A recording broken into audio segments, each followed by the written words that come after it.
What if I told you the scary sound of the Helix Nebula is completely fake? Yeah, fake. Here is the thing. Space is almost perfect vacuum and sound cannot travel through a vacuum. So the Helix Nebula, the one they call the Eye of God, it produces zero sound that humans' ear could ever hear. So then, what is that creepy sound you have here all over social media?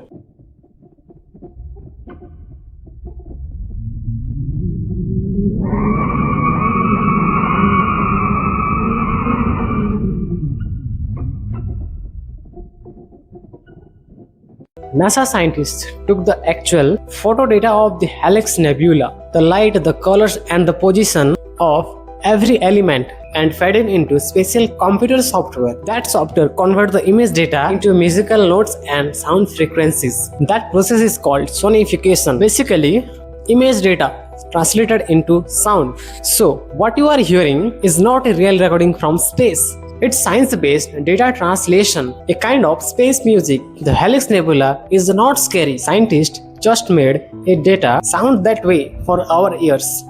Thanks for watching this video and don't forget to subscribe to explore the reality of the universe.